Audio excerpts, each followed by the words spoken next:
Capítulo 15. ¿Cómo cantar alabanzas? Lectura bíblica: Salmos 104:33, Efesios 5:19, Mateo 26:30 y Hechos 16:25. Inmediatamente después que una persona cree en el Señor, debe aprender a cantar alabanzas. Un cristiano tendrá dificultades al asistir a una reunión si no sabe cómo cantar alabanzas.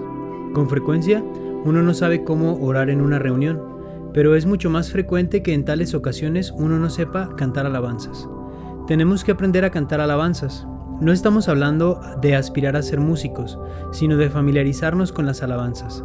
Este es un asunto importante. Número 1. Los sentimientos subyacentes a las alabanzas.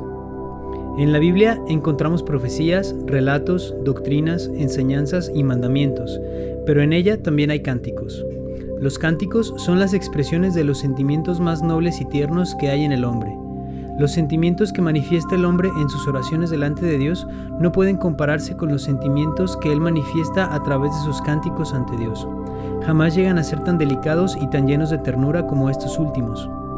Dios quiere que poseamos sentimientos delicados, sentimientos que manifiesten gran ternura. Es por ello que Él nos dio tantas clases de cánticos en la Biblia. No solamente encontramos cánticos en los Salmos, en el Cantar de los Cantares y Lamentaciones, sino también en los relatos históricos y textos que contienen mandamientos. Éxodo 15 del 1 al 18, Deuteronomio 32 del 1 al 43. Incluso en las epístolas de Pablo encontramos que ciertas alabanzas se intercalan entre sus enseñanzas. Romanos 11, 33 al 36 y 1 Timoteo 3, 16, etc. Todos estos ejemplos nos muestran que Dios desea que su pueblo manifieste sentimientos delicados y de mucha ternura. Los sentimientos de nuestro Señor son finos y rebosan de ternura. Nuestros sentimientos, además de ser delicados, pueden ser también toscos. No hay duda de que la ira y el enojo son sentimientos bastante burdos y ásperos. Algunas personas, si bien no están llenas de ira, tampoco poseen sentimientos delicados. Dios desea que nosotros seamos pacientes, compasivos, misericordiosos y comprensivos, pues ellos constituyen sentimientos delicados y nobles. Dios desea que cantemos en medio de nuestras pruebas y que alabemos y bendigamos su nombre en medio de nuestro dolor, pues todo esto es una manifestación de sentimientos nobles. Si una persona ama a otra, manifiesta un sentimiento de ternura, y si perdona o muestra compasión, esto también es un sentimiento lleno de ternura. Dios desea conducir a sus hijos hacia una conducta en la que manifiesten sentimientos que sean más delicados, sentimientos de mucha ternura, sentimientos que se asemejen más a un cántico. Cuanto más aprendamos de Dios, más manifestaremos sentimientos delicados y que están llenos de ternura, y que se asemejan a los de un cántico. Aquellos que han aprendido muy poco de Dios son personas ásperas y burdas. Si un cristiano entra ruidosamente a una reunión sin demostrar ninguna consideración por los demás, no está manifestando la templanza propia de un cristiano. Incluso cuando cante, su voz no sonará como si estuviese cantando una canción. Si una persona, al entrar a una reunión, lo hace atropellando a los demás a diestra y siniestra y empujando las sillas, ciertamente no estará comportándose como una persona de cánticos. Tenemos que darnos cuenta que, desde el día que fuimos salvos, Dios nos ha estado adiestrando a diario para que manifestemos sentimientos delicados y sentimientos que rebosen de ternura. Si hemos de ser buenos cristianos, nuestros sentimientos deben ser finos y deben manifestar ternura. Los sentimientos más profundos que fluyen del corazón del hombre son aquellos que se manifiestan en canciones. Los sentimientos burdos no son deseables. Tales sentimientos no tienen nada que ver con las alabanzas, simplemente no son propios de un cristiano. Número 2. Los requisitos que las alabanzas deben cumplir. Toda alabanza que satisfaga el estándar cristiano tiene que cumplir con 3 requisitos básicos. Si una alabanza no cumple con alguno de estos requisitos, entonces no es una buena alabanza. En primer lugar, una alabanza tiene que estar basada en la verdad. Son muchas las alabanzas que cumplen con los otros 2 requisitos. Sin embargo, ellos contienen errores en cuanto a la verdad bíblica. Así pues, si nosotros pidiéramos a los hijos de Dios que cantasen tales alabanzas, los estaríamos conduciendo al error. Estaríamos poniendo en sus manos errores cuando ellos se presenten delante del Señor y estaríamos conduciéndolos a sentimientos impropios. Cuando los hijos de Dios cantan alabanzas, sus sentimientos son dirigidos a Dios mismo. Por ello, si estas alabanzas contienen doctrinas equivocadas, los que los canten serán engañados en sus sentimientos y no alcanzarán a percibir realidad alguna. Dios no nos responde en función de los sentimientos poéticos que se manifiestan en las alabanzas, sino en conformidad con la verdad que dichas alabanzas contienen. Acudimos a Dios basados únicamente en la verdad, y si no es así, erraremos y no percibiremos ninguna realidad espiritual. Por ejemplo, hay una alabanza de evangelización que afirma que la sangre del Señor Jesús limpia nuestro corazón, pero en el Nuevo Testamento nunca se habla de que la sangre del Señor Jesús lave nuestro corazón. La sangre del Señor no lava nuestro corazón, y la Biblia nunca menciona algo así. Hebreos 9:14 dice que la sangre del Señor Jesús purifica nuestra conciencia. La conciencia forma parte del corazón, pero no es el corazón mismo. La sangre del Señor nos lava de nuestros pecados. Debido a que fuimos lavados de nuestros pecados, nuestra conciencia ya no nos acusa delante de Dios. Por tanto, la sangre solo lava nuestra conciencia y no el corazón. Nuestro corazón no puede ser lavado por la sangre. El corazón del hombre es más engañoso que todas las cosas. Jeremías 17:9. No importa cuánto tratemos de lavar nuestro corazón, este jamás podrá ser limpiado. La enseñanza bíblica con respecto a nuestro corazón es que Dios quita nuestro corazón de piedra y lo reemplaza con un corazón de carne. Ezequiel 36:26. Él nos da un nuevo corazón. Él no lava nuestro viejo corazón. Cuando una persona cree en el Señor, Dios le da un nuevo corazón. Dios no lava su corazón viejo, sino que purga las ofensas que estaban en su conciencia. Dios no lava su corazón. Si acudimos al Señor y le alabamos diciéndole, la sangre de Jesús lava mi corazón, nuestra alabanza no se ajusta a la verdad. Este asunto es bastante serio. Si hay errores en la doctrina que presenta una alabanza, tal alabanza conducirá a las personas a sentimientos equivocados. Muchas alabanzas no hacen la debida distinción entre las diferentes dispensaciones. No sabemos si tal alabanza debía ser cantada por Abraham o por Moisés. No sabemos si debiera ser cantada por los judíos o por los cristianos. No sabemos si corresponde al Antiguo Testamento o al Nuevo Testamento. Cuando cantamos tal clase de alabanza, somos conducidos a sentirnos como ángeles que no tienen nada que ver con la obra de redención, como si no hubiera pecado en nosotros y, por tanto, no necesitamos de la sangre. Si una alabanza no es clara respecto de sus enseñanzas en cuanto a las diversas dispensaciones, y si no refleja la era de la gracia, tal alabanza inducirá a los hijos de Dios al error. Son muchas las alabanzas que expresan solo esperanza, mas no manifiestan certeza alguna. Manifiestan la esperanza de llegar a ser salvos, un anhelo por ser salvos y la búsqueda de la salvación, pero no manifiestan ningún tipo de certidumbre cristiana. Tenemos que recordar que todo cristiano debe acudir a Dios en plena certidumbre de fe. Nos acercamos a Dios en plena certidumbre de fe. Si una alabanza comunica a un creyente que él se encuentra en el atrio externo, al cantarlo, tal persona llegará a pensar que ella no pertenece al pueblo de Dios y que simplemente aspira a ser uno de ellos. Son muchas las alabanzas que dan a la gente la impresión de que la gracia de Dios está muy lejos de ellos y que todavía necesitan buscarla. Tales alabanzas hacen que el creyente asuma una postura equivocada. Esta no es la postura propia de un cristiano. La posición que un cristiano tiene le permite tener cierta certeza de su salvación y confianza de que él es salvo. No se debe cantar ninguna alabanza que no le dé al cristiano tal seguridad. Otro error muy común hallado en un gran número de alabanzas es la noción de que el hombre apenas muere entra inmediatamente en la gloria. Son muchas las alabanzas que hablan sobre entrar en la gloria en el momento de morir, como si por medio de la muerte uno entrara en la gloria. Pero la Biblia no dice que el hombre entra en la gloria al morir. Entrar en la gloria es algo muy distinto de la muerte. Después de morir no entramos en la gloria. Después de morir esperamos por la resurrección. El Señor entró en gloria únicamente después de haber resucitado. Esta es la clara enseñanza de la Biblia. 1 Corintios 15:43, 2 Corintios 5 del 2 al 3. Cualquier alabanza que les dé a los hijos de Dios la impresión de que el hombre entra en la gloria al morir, simplemente no debiera ser cantada. Tal alabanza habla de algo que no existe. Por tanto, una buena alabanza tiene que ser correcta en las doctrinas en que se basa. Si denota carencias en cuanto a su integridad o pureza doctrinal, fácilmente ello inducirá a los cristianos al error. En segundo lugar, las doctrinas correctas no constituyen una alabanza por sí mismas. Es necesario que una alabanza sea poética en su forma y estructura. La verdad por sí misma no es suficiente. Una vez que hemos establecido la verdad, todavía es necesario que la alabanza sea poética en cuanto a su forma y estructura. Únicamente cuando hay poesía en una alabanza, esta será verdaderamente una alabanza. Cantar no es lo mismo que predicar. no podemos cantar un mensaje. Había una alabanza que empezaba diciendo: el Dios verdadero creó los cielos, la tierra y al hombre. Tal vez esto se preste para ser predicado, mas no para ser cantado. Esto es mera doctrina y no constituye una alabanza. Todos los cánticos contenidos en el libro de Salmos constituyen piezas poéticas, son poesía.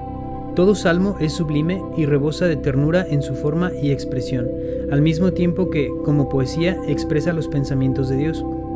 El mero hecho de que cada una de sus líneas se ajuste a cierta métrica no hace de dicha composición una alabanza, pues además de ello, tanto su estructura como su forma tienen que ser poéticas. En tercer lugar, además de estar basada en la verdad bíblica y poseer estructura y forma poéticas, una alabanza deberá ser capaz de conmovernos espiritualmente. Para ello tiene que hacernos percibir cierta realidad espiritual.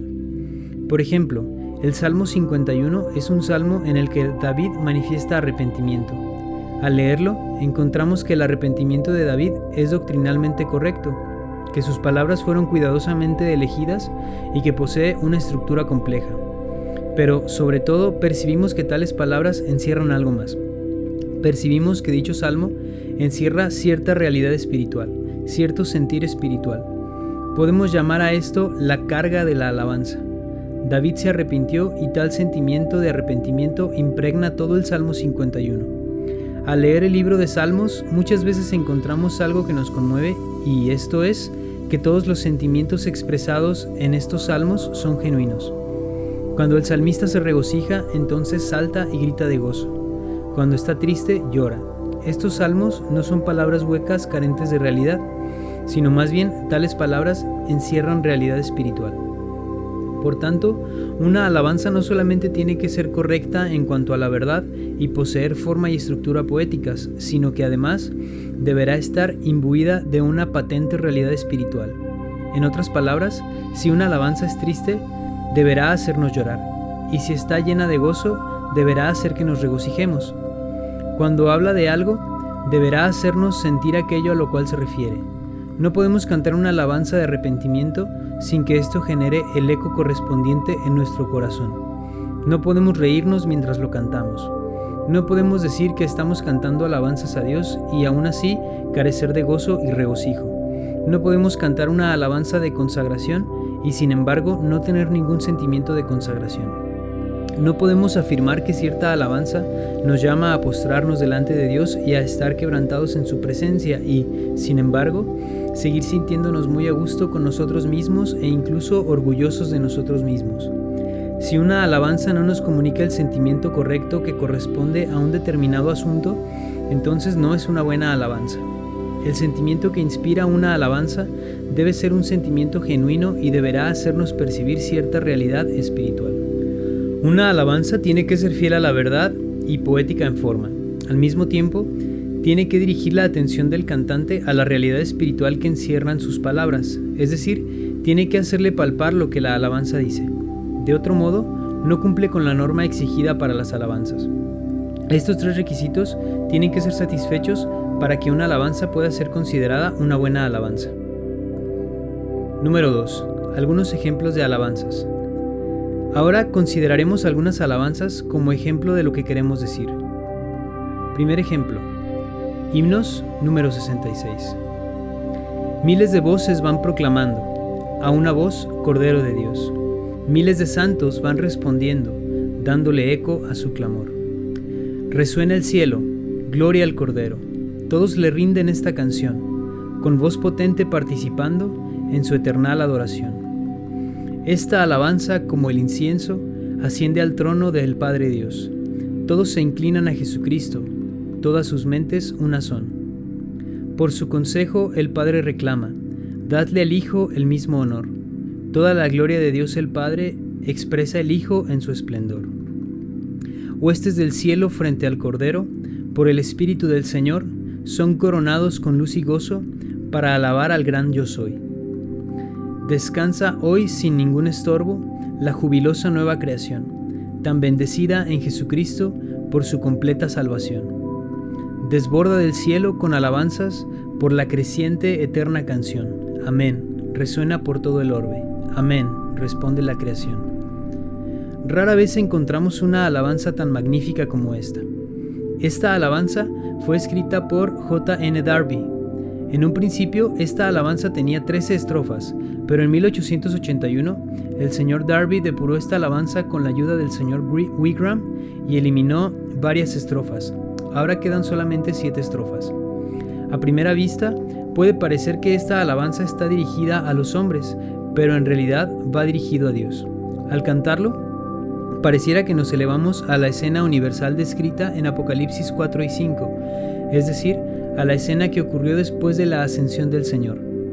En esta alabanza podemos captar Gólgota, la resurrección y la ascensión. Los cielos están llenos de gloria, y al pronunciarse el nombre de Jesús, 10,000 voces inician su alabanza al mismo tiempo que 10,000 personas doblan sus rodillas para adorar. Resuenan en los cielos, en la tierra y debajo de la tierra las alabanzas en todas direcciones. El universo entero canta alabanzas a Él. Semejante grandeza y majestad no puede ser igualada por ninguna otra canción. Otra persona con menor capacidad no habría podido componer una alabanza semejante. Miles de voces van proclamando. Estas miriadas de voces no se sabe de dónde surgen. Es como si un creyente común y corriente, un pequeño gusano, un hombrecillo, exclamase a voz en cuello: «Escuchad, hay miles de voces que al unísono proclaman, Cordero de Dios. Escuchen, miles de santos responden haciendo eco a tal clamor». Una vez que el Cordero de Dios es exaltado, surge la respuesta universal. Por un lado, surge la alabanza y por el otro, en respuesta a dicha alabanza, surge un clamor multitudinario. Ahora, miriadas de voces proclaman: el Cordero que fue inmolado es digno de recibir el poder, las riquezas, la sabiduría, la fortaleza, la honra, la gloria y la bendición. Apocalipsis 5:12. Antes de que cese esta exclamación, miles y miles de voces se unen a ella para dar una respuesta conjunta. Y a toda criatura que está en el cielo, y sobre la tierra, y debajo de la tierra, y en el mar, y a todas las cosas que en ellos hay, oí decir: al que está sentado en el trono y al Cordero, sea la bendición, la honra, la gloria y el imperio por los siglos de los siglos. Versículo 13. ¿Cuál es el resultado? Miles de santos van respondiendo, dándole eco a su clamor. Este clamor estalla con magnificencia inigualable. Cualquiera que sea conmovido por esta estrofa estará consciente inmediatamente de su propia pequeñez. La primera estrofa lo eleva a uno a una escena grandiosa y majestuosa en la que 10,000 voces se elevan y miles de santos responden haciendo eco. Este clamor se extiende majestuosa e interminablemente para exaltar al Cordero de Dios en unanimidad. Así, desde su inicio, esta alabanza nos deja asombrados de lo grandiosa que es la alabanza universal. Cada estrofa sigue atentamente a la que precede. Resuena el cielo, gloria al Cordero. Escuchamos el clamor en todas direcciones, gloria al Cordero. De todo lugar surge, gloria al Cordero. Se escucha, gloria al Cordero, aquí y allá y en todo lugar. Estas voces provienen de todas las direcciones. Resuena el cielo, gloria al Cordero. Todos le rinden esta canción. Aquí el cielo hace referencia a toda la esfera celestial. En ella todo resuena para elevar tales alabanzas. Todos le rinden esta canción, con voz potente participando. Es decir, toda lengua confiesa. Espontáneamente, esto evoca Filipenses 2:11. Y toda lengua confiese públicamente que Jesucristo es el Señor. Puesto que toda lengua confiesa, esta voz es potente y penetrante. Semejante cántico sin fin se extiende por el universo entero. El universo entero rebosa con esta eternal adoración. No solamente hay voces que resuenan, sino también incienso que asciende. Este es incienso de agradecimiento. Asciende al trono del Padre Dios. No solamente las voces claman, sino que además los corazones henchidos de agradecimiento se elevan hacia Dios. No solamente en nuestros labios surge un clamor hacia el Cordero, sino que nuestros corazones también se elevan a Dios. Es como si el plan de Dios y la redención efectuada por el Señor llegasen a constituir una entidad única e indisoluble. Alabamos al Cordero y también damos gracias a Dios el Padre. Semejante gratitud expresada por medio de la alabanza y acción de gracias asciende a Dios como incienso. Tal alabanza no acaba aquí. Nuestras bocas claman y exclamaciones de adoración surgen de nuestros labios. Pero eso no es todo, porque toda rodilla debe doblarse, todos debemos inclinarnos en adoración al Señor. Toda rodilla se doblará y todos adoraremos al Señor. Primero es toda lengua y después es toda rodilla. Espontáneamente toda rodilla se doblará ante Jesús. Por un lado, damos gracias al Padre, por otro nos postramos delante del Señor. La siguiente frase es muy poética. Todas sus mentes una son. Fíjense que no estamos dando un sermón. Aquellos que no posean sentimientos suficientemente sensibles no podrán percibir nada de lo que se está transmitiendo en esta frase. Pero cuando una persona puede alcanzar la etapa en la que es capaz de ver a aquel a quien están dirigidas las alabanzas que surgen de todos los labios, así como la adoración de todos los que doblan sus rodillas, entonces espontáneamente proclamará que en los cielos verdaderamente todas sus mentes una son. Aquí el uso de las palabras todas y una tiene efectos muy poéticos. Una vez que el escritor de esta alabanza alude al Padre y al Hijo, saca a colación la doctrina con respecto al Hijo y al Padre. Ahora todo nos es revelado. Toda la gloria de Dios el Padre expresa el Hijo en su esplendor. La gloria es interna, mientras que el esplendor es eterno. El Padre posee la gloria y esta gloria del Padre se convierte en el resplandor del Hijo. El resplandor del Hijo es la expresión de la gloria del Padre. El Padre está vinculado a la gloria, mientras que el Hijo está vinculado a la manifestación de dicha gloria. La manifestación, la expresión, no está relacionada directamente con el Padre, sino con el Hijo. Por su consejo, el Padre reclama. Aquí, su consejo es algo interno y éste reclama. Dadle al Hijo el mismo honor. Esta no es una acción del Padre, sino su consejo. No se trata de la labor del Padre, sino del plan concebido por Él. Él desea revelar a los hombres que el Hijo posee el mismo honor. La tercera estrofa se vuelve del Padre al Hijo. La cuarta estrofa se vuelve del Hijo al Padre y luego se vuelve nuevamente del Padre al Hijo. Esta estrofa comienza haciendo referencia al Hijo y concluye haciendo referencia al Hijo nuevamente. En la tercera estrofa el escritor hace referencia al Hijo y en la cuarta estrofa se refiere al Hijo nuevamente. Aquí podemos ver la doctrina con respecto al Padre y al Hijo. Cualquiera que toca al Padre y al Hijo no puede detenerse en el Padre y el Hijo únicamente. Por ende, el escritor continúa diciendo: por el Espíritu del Señor. El Espíritu interviene. Una vez que el Espíritu entra en escena, nos volvemos del Hijo y del Padre para fijar nuestra atención en el Espíritu. Este Espíritu es el Espíritu Santo que todo lo penetra, todo lo llena y todo lo abarca. El universo está lleno del Espíritu Santo. Huestes del cielo le alaban. Huestes es una expresión poética. Los ángeles celestiales, las criaturas celestiales y un sinnúmero de seres celestiales le alaban. Para alabar al gran yo soy. El gran yo soy es Jehová. Éxodo 3:14 y 6:2. Ciertamente esta es una canción de alabanza, una gran canción de alabanza. Ahora tenemos que dirigir nuestra atención a lo que nos rodea. Descansa hoy sin ningún estorbo la jubilosa nueva creación. La escena que nos rodea rebosa de gozo, descanso, paz y sosiego. Todos están llenos de gozo, descanso, paz y sosiego. Esto se debe a que toda la creación está tan bendecida en Jesucristo por su completa salvación. Ahora todo problema ha cesado. Quizás inadvertidamente nos hayamos detenido por algún tiempo, así que nuevamente desborda el cielo con alabanzas. ¿Pueden oírlas? Desborda el cielo con alabanzas por la creciente eterna canción. El clamor de alabanzas resuena nuevamente de todas direcciones. Todavía se siguen escuchando más amén, resuena por todo el orbe. El universo entero se llena de alabanza y gritos de amén. Desde todos los confines surge el amén. ¿Por qué? Porque la creación toda responde amén. Este último amén es poético en extremo. No es el amén que uno dice al finalizar una canción, sino que se trata de un amén que surge al responder con gozo. Esta alabanza nos presenta un universo redimido. Esta es la escena que se nos muestra en los capítulos 4 y 5 de Apocalipsis y en el segundo capítulo del libro de Filipenses. Esta es la alabanza en la eternidad. Segundo ejemplo, himnos número 578, traducción textual.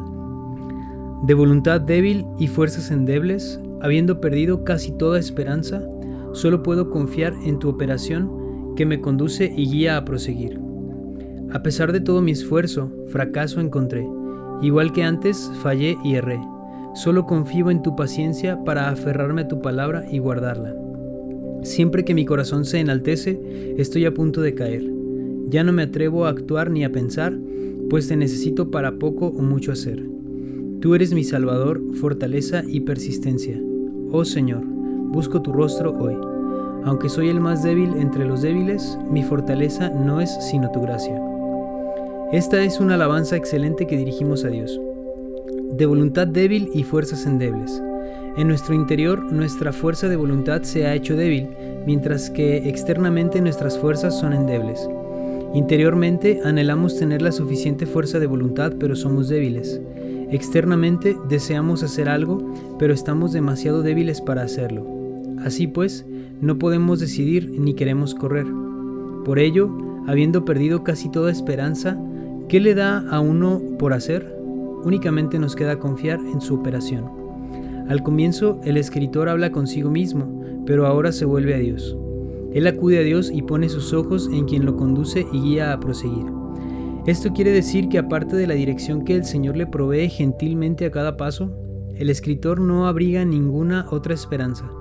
Esta es la posición en la que se encuentra. Después comienza la segunda estrofa. A pesar de todo mi esfuerzo, fracaso encontré. Esto no es predicar, esto es poesía. Igual que antes fallé y erré. ¿Qué le queda por hacer? Solo confío en tu paciencia. Él confía en la paciencia manifiesta del Señor. ¿Para hacer qué? Para aferrarme a tu palabra y guardarla. No le queda ninguna otra esperanza. Toda su esperanza estriba en el poder del Señor. Es su poder el que le sostiene y le guarda en obediencia. Así pues, él se encuentra completamente desvalido y se ve claramente a sí mismo. En la tercera estrofa, contemplamos la ascensión gradual de un hombre de Dios. Siempre que mi corazón se enaltece. Con esto quiere decir que siempre que se siente ligeramente orgulloso y satisfecho consigo mismo, solo ligeramente, estoy a punto de caer. Él ya ha tenido demasiadas experiencias así. ¿Qué debe hacer ahora? Ya no me atrevo a actuar ni a pensar. No se atreve a hacer nada, ni siquiera se atreve a pensar, pues te necesito para poco o mucho hacer. Con esto, el autor quiere decir que necesita al Señor para todas las cosas y en todo lugar. He aquí una persona cuyos sentimientos han sido refinados cabalmente por el fuego. Tales sentimientos ya no son burdos delante de Dios. Ahora cada palabra es poesía y destila sentimiento. Cada palabra toca a Dios y solamente a Dios. Sin embargo, una persona que se conoce a sí misma no habrá de permanecer inmersa en su propia persona. A la postre, tendrá que orar a Dios.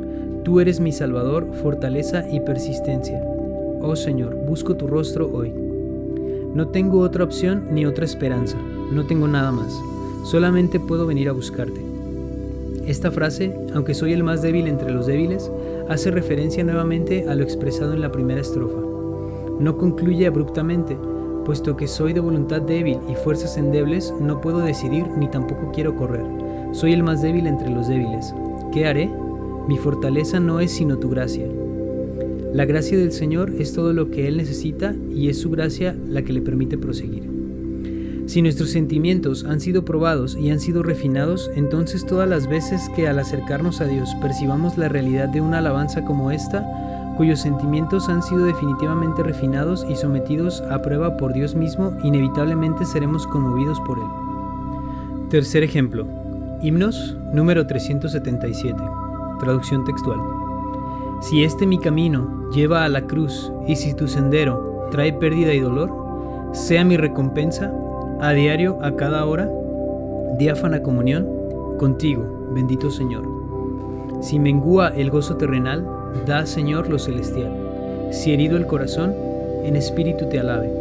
Y si dulces lazos terrenales ordenas deshacer, que el lazo que nos une sea más estrecho y dulce hoy. Si la senda es solitaria, ilumínala al sonreír. Sé mi compañero en este breve lapso terrenal. Viva en abnegación, Señor, y que por tu gracia sea límpido canal para tu vida fluir. Este también es una magnífica alabanza.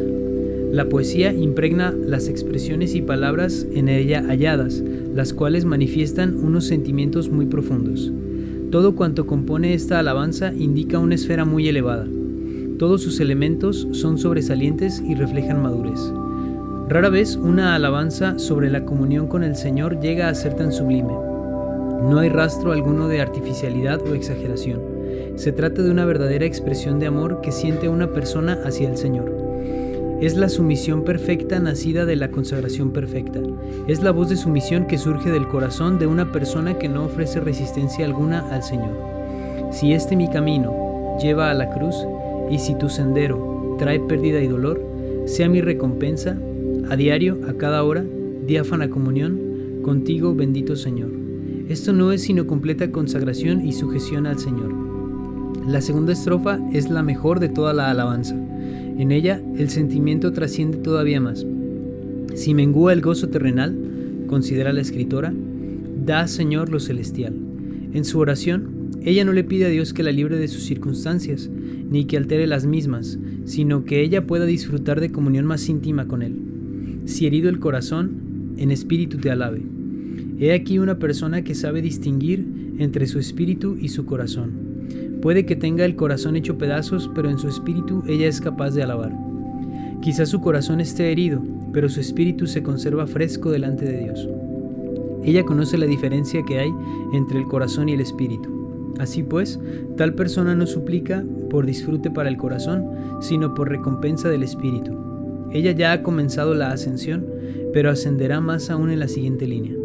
En la primera línea de esta estrofa había dicho, si mengua el gozo terrenal, pero ahora en la quinta línea dice, y si dulces lazos terrenal ordenas deshacer. Fíjense que estas dos líneas tienen en común la palabra terrenal. Esto es poesía. Y si dulces lazos terrenales ordenas deshacer, que el lazo que nos une sea más estrecho y dulce hoy. Ella no busca transigir ni escapar, simplemente pide una comunión superior.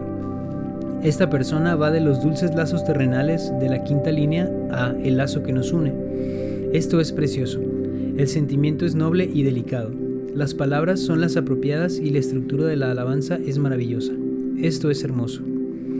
Puesto que el clímax de la alabanza es alcanzado en la segunda estrofa, la tercera estrofa se convierte en una oración. Si la senda es solitaria, ilumínala al sonreír. Ilumínala al sonreír. Esto es muy poético y espiritual. Viva en abnegación, Señor, y que por tu gracia sea límpido canal para tu vida fluir. Esto implica que la escritora no pide otra cosa sino llegar a ser un vaso que se ha despojado de todo y que es santo, a fin de hacer la voluntad de Dios. Este es un final impresionante en una oración que hace la persona consagrada mientras está experimentando sufrimientos. Si leemos esta alabanza con detenimiento, nos percataremos de que se trata de una alabanza verdaderamente noble y sublime. Tenemos que acudir a Dios para poder aprender tales alabanzas y captar el espíritu de los mismos. Número 4. La clasificación de las canciones de alabanza. Podemos clasificar las canciones de alabanza en 4 categorías. Número 1. Las que proclaman el Evangelio. Número 2. Las que contienen expresiones de alabanza. Número 3. Las que hablan de la experiencia de Cristo como vida. Y número 4. Las que tratan sobre la vida de la Iglesia. La primera categoría está conformada por las alabanzas que tocan la trompeta del Evangelio. Estas alabanzas deben ser usadas en la predicación del Evangelio. Incluidos en esta categoría se encuentran las alabanzas que hacen referencia al sentimiento de culpa que siente el pecador, la posición en la que se encuentra el pecador, el amor de Dios, su justicia, la redención efectuada en la cruz, el arrepentimiento, la fe en Dios y otros temas semejantes. Estas alabanzas deberán ser cantadas por nosotros juntamente con nuestros invitados. Pero aquí hay un problema. Las alabanzas han sido escritas por personas salvas. Nosotros, como creyentes, hemos desarrollado ciertos sentimientos que no están presentes en nuestros amigos a quienes queremos predicar el Evangelio. Por ello, no es tan fácil pedirles que canten alabanzas que no los conmueven. Sin embargo, si Dios bendice estas alabanzas, estos apelarán a las necesidades que se esconden en todo pecador y, entonces, ellos verán la condición en la que se encuentran, así como la salvación de Dios. A veces, un pecador no sabe cómo orar o cómo acudir a Dios, pero las alabanzas le ayudarán a acercarse a Dios y a orar. Así, las palabras de la alabanza llegarán a ser las suyas propias. A veces, una alabanza puede ser más eficaz que un mensaje. De cualquier forma, la bendición de Dios es imprescindible. Las canciones que proclaman el Evangelio están incluidas en el cancionero que usan los hijos de Dios, pero cuando predicamos el Evangelio, deberíamos repartir copias de las alabanzas que vamos a cantar o escribirlos en un lugar que sea visible para todos los invitados, pues así podremos instarlos a cantar junto con nosotros. No siempre será fácil para ellos encontrar una canción en nuestro cancionero. La segunda categoría la conforman las canciones de alabanza. El mismo día que fuimos salvos, recibimos el gozo celestial y, por ende, nuestras acciones de gracias y nuestras alabanzas ascendieron a los cielos. A medida que avanzamos en nuestra senda espiritual y a medida que aumenta nuestro conocimiento del amor de Dios, su justicia, su gracia y su gloria, nuestros corazones y labios rebosarán de alabanzas incesantes. En esta categoría están incluidas todas las alabanzas que dirigimos a nuestro Dios y Señor.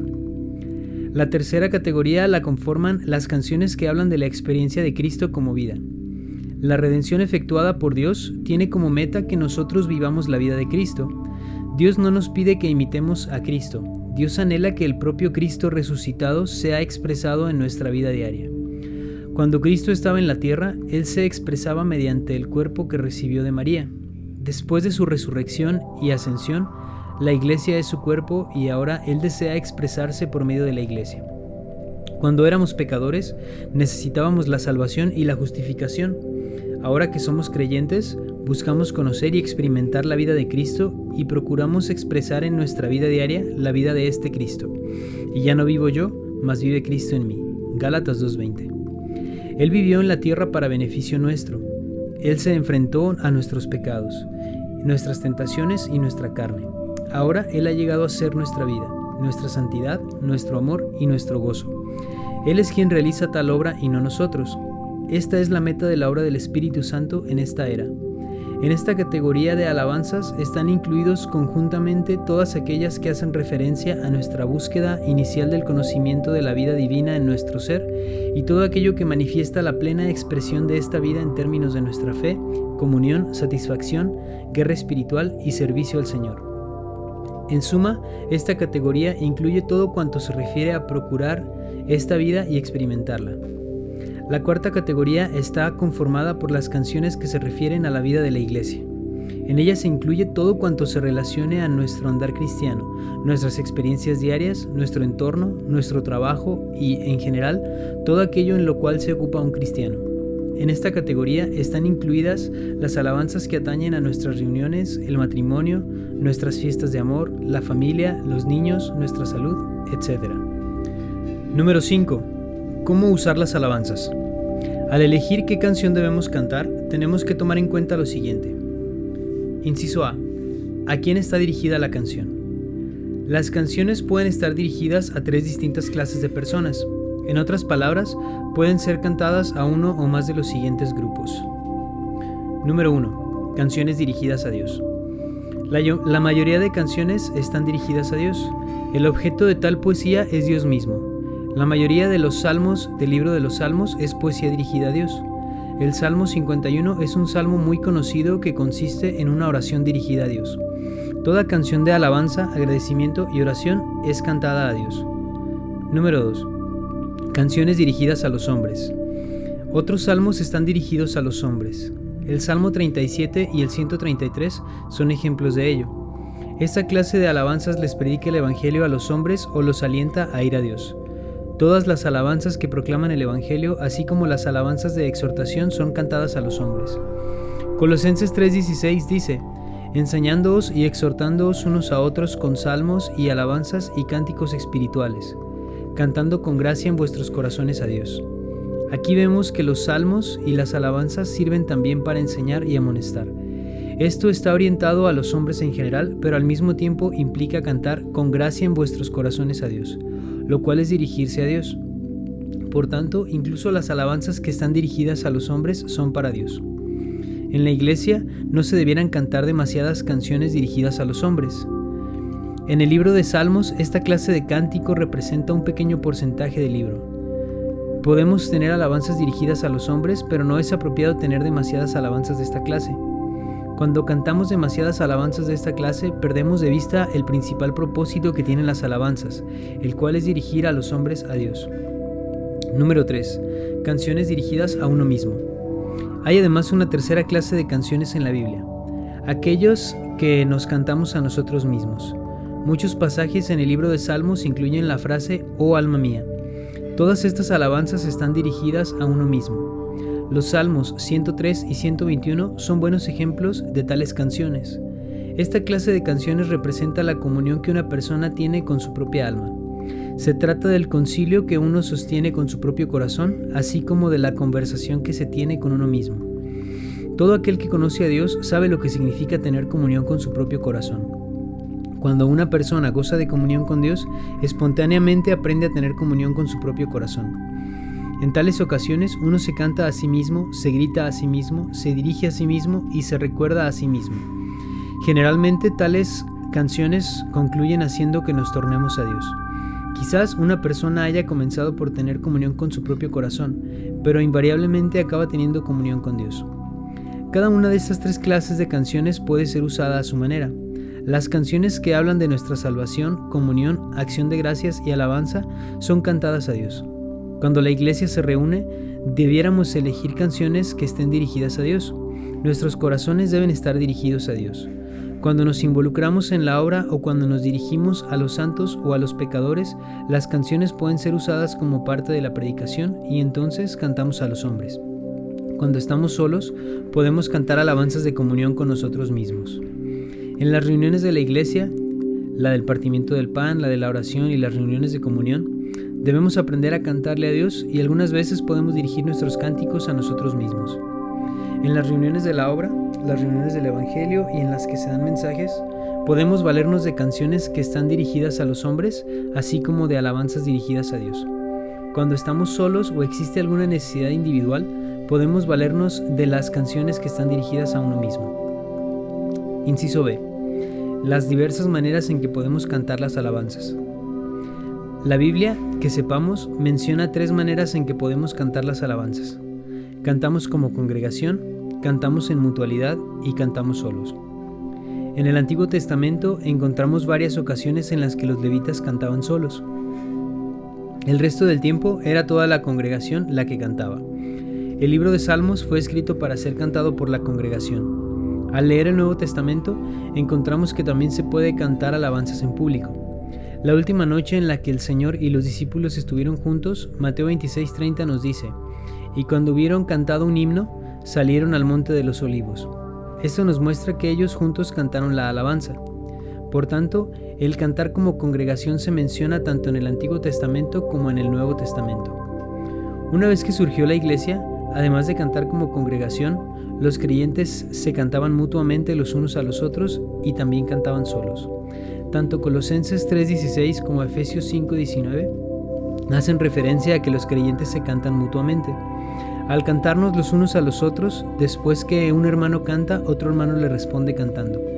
El primer hermano vuelve a cantar y el otro hermano le responde nuevamente. O quizás un grupo de hermanos cante y otro grupo le responda cantando. El primer grupo de hermanos vuelve a cantar y el otro grupo de hermanos vuelve a responder. En la iglesia primitiva, esta manera de cantarse los unos a los otros era casi tan común como la práctica de cantar como congregación. Se trataba de hermanos que cantaban a otros hermanos.